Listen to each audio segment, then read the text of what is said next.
jadi please untuk kita tidak memblaming dulu, boleh? Ya, ini latihan untuk tidak memblaming ya.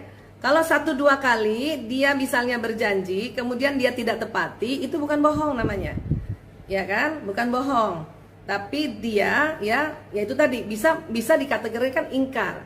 Ya, mengingkarinya itu juga kita harus tanya, kenapa nak?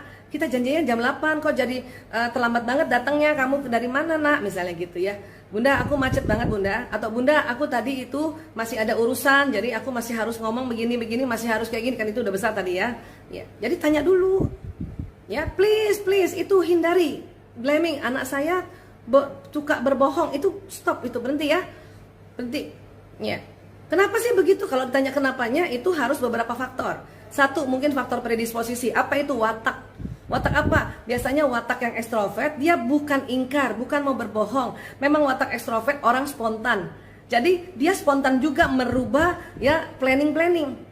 Kalau janjian sama ibunya misalnya jam 8 malam atau misalnya jam 8 pagi, dia dengan spontan sesaat sebelum itu ada planning baru, dia kemudian dia rubah planningnya. Itu gitu. Ya, bukan berbohong itu. Dia merubah planning karena apa? Karena wataknya spontan. Itu yang disebut faktor predisposisi. Ditambah lagi nanti faktor kontribusi. Kontribusi apa? Pendidikan atau pola asuh orang tua. Pernahkah Ananda melihat juga ibu ingkar? Pernahkah ada pengalaman sejak dia kecil sampai usianya saat sekarang, ibu janji sesuatu, ibu ingkar? Itu bisa jadi faktor kontribusi. Oke? Sampai sini bisa sepakat, paham ya?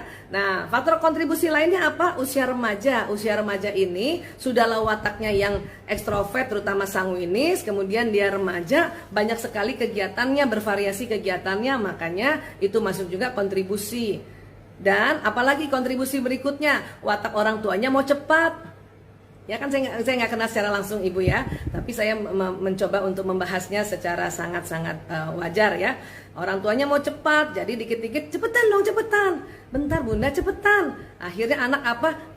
Kita bilang yang ini aja lah, bilang yang berbeda dikit lah sama orang tua saya gitu. Nah itulah orang tua mengatakan kamu bohong ya. Tadi katanya kamu nggak ada acara, terus kamu bilang ada acara. Ya, nah, padahal anak hanya mau menghindar dari desakan orang tua. Paham ya? Jadi coba ya introspeksi diri kita dulu dan coba tolong bijaksana. Nomor 1 adalah stop memblaming anak pembohong. Oke? Iya.